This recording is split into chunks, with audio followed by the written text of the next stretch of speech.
أفحسبتم أنما خلقناكم عبثا وأنكم إلينا لا ترجعون. أفحسبتم ay insanlar, benneler, heleyler, erkekler kulak atın diye Allah. Efehasibtum ayatı gümen etiyartınız mı? Ennema halaknakum abetha ki bir de Allah bihude yarattıkım kadim. Cennet cehennem yok.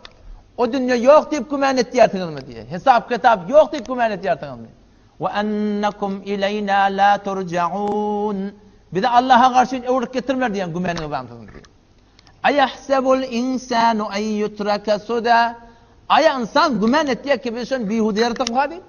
Namaz okuymadık diyen olsun, namaz cemaate gelmedik diyen olsun, üçür rekatın vermeyen diyen olsun, mehrem namehrem riayet etmeyen diyen olsun, hesabın riayet etmeyen diyen olsun, halal veren haram yiyen ayretin diyen olsun, zulmettiyen mazlum olayan diyen olsun, doğru duruyan eğer duruyan diyen olsun, ayatı şüpherim güvenlik yapın diye Allah'tan.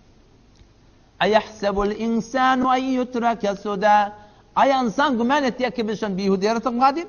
Ya da veriyet ya Allah. Fikret gözleştiğine sen nereden geldin? Elem yekun nutfeten min meniyyi yumna. Ayşe insanın yadından çıktı mı? Keşke insan bir damca suudi. Ne miden? Min meni. Şu şehvet suudan.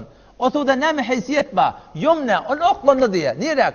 Köpsünü aşkallana. Bir zerreke meneten molaylı. Bir vak meneten şomiştik. Allah şunu enen gevreğine zaylaptır.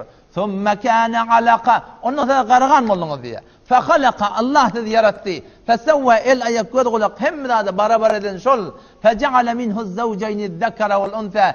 Erkek eden, denan eden hem şol. Allah inimden soruyan cevap verin şuna diye. Sorun ne menasına? أَلَيْسَ ذَٰلِكَ بِقَادِرٍ عَلَى اَنْ يُحْيَ الْمَوْتَى. Aya şol zat-ı mukaddes ki şunun adı Allah. Şol kadir der mi ölüleri diriltmekte diye. Cevap verin bana diye. Beşek köşel Allah kadir Müslüman.